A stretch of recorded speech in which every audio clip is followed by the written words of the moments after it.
Imagine being told as a child that you would become one of the greatest soccer players in the entire world. Imagine having millions of people expect greatness from you before you even turn 20 years old. Imagine carrying the hopes of an entire nation every single time you step onto the field. For most people, that kind of pressure would be crushing. It would create anxiety, fear, self-doubt, and mental paralysis. But for Kylian Mbappé, pressure seems to do the opposite. It appears to bring out the best in him. Why? What makes certain athletes shrink under pressure, while others seem to become even more dangerous? Hello, this is licensed professional counselor Robert Bryant, and welcome to Faith Meets Psychology. In this video, we're diving into the psychology of one of the most fascinating athletes in the entire world, Kylian Mbappé. Because Mbappé may not simply tolerate pressure, he may actually need it. First, let's discuss the psychology of destiny.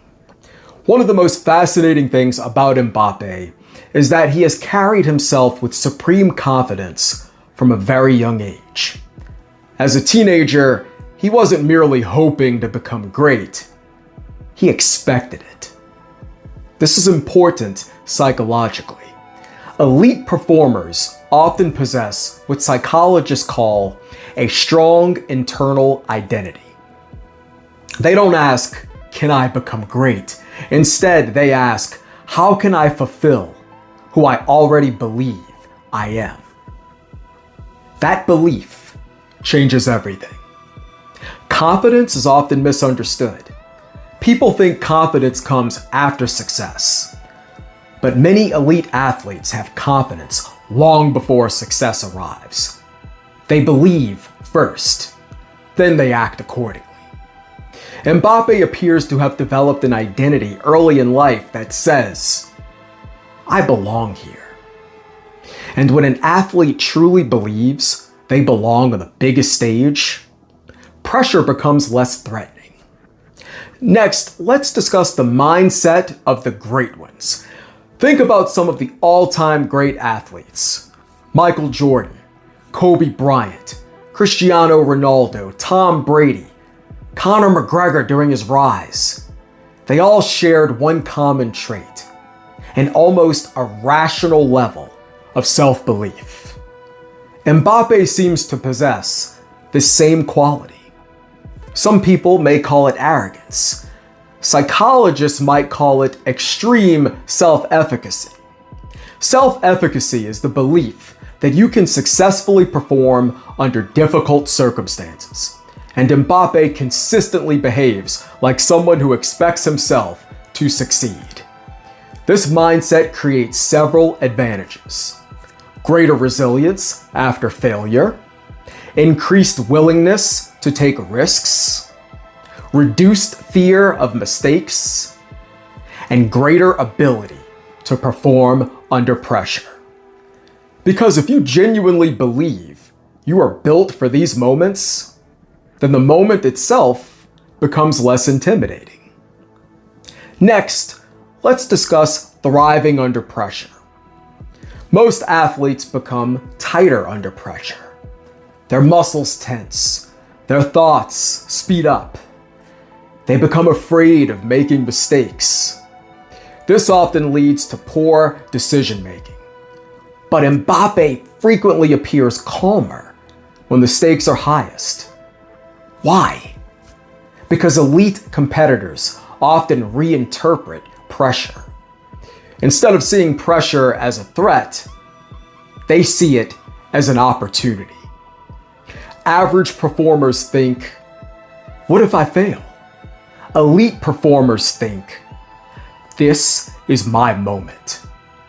This psychological shift changes everything.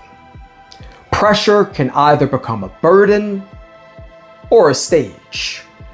Mbappé often appears to view it as a stage. A chance to prove himself, a chance to embrace responsibility. a chance to become legendary. Next, let's discuss the competitor's ego. This may be something controversial. Ego. In psychology, ego is not always a bad thing. A healthy ego can create resilience and ambition. Elite athletes often need a powerful sense of self. Because if you are competing against the best athletes in the world, you almost have to believe, I am special. Mbappé appears to possess this trait. He seems comfortable carrying expectations, comfortable being criticized, comfortable being the face of a team. That doesn't mean he doesn't feel pressure. It means he has learned to coexist with it. The reality is this: you cannot become one of the greatest players in the world if you constantly fear judgment. At some point, you must become willing to disappoint people. You must become willing to fail publicly. You must become willing to take responsibility. Mbappé repeatedly demonstrates this mentality, especially with the World Cup loss to Spain. Next, let's discuss the dark side of greatness. Because there is another side to this. Being viewed as a superstar can become psychologically exhausting. Every performance becomes magnified. Every mistake becomes national news. Every failure becomes a source of criticism. This can create burnout, identity struggles, emotional fatigue, perfectionism.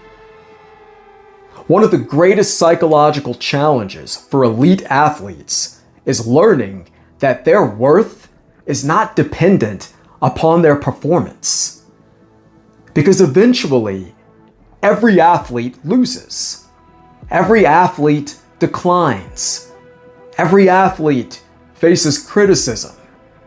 The question becomes, who are you when you are not winning? Who are you when the world says you failed?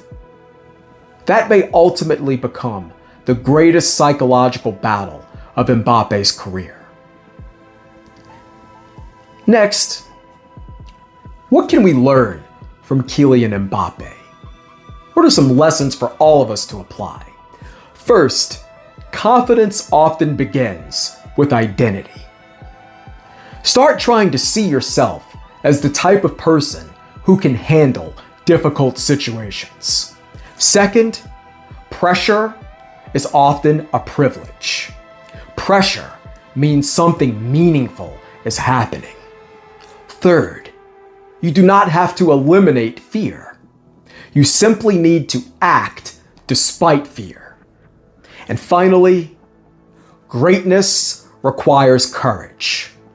The courage to fail, the courage to be criticized, the courage to take responsibility. In conclusion, Kylian Mbappé's greatest gift may not be his speed. It may not be his athleticism. It may not even be his skill set.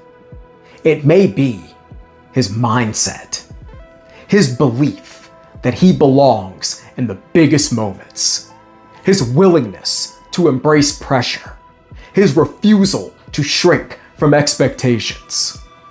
Because history often remembers those who run toward pressure, while most people spend their lives running away from it. And perhaps that is the psychology of Kylian Mbappé, a player who does not merely survive under pressure, but may have been born for it. If you enjoyed this video, please like and subscribe, and let me know which athlete psychology you would like me to analyze next. God bless, and I'll see you in the next video. Thank you.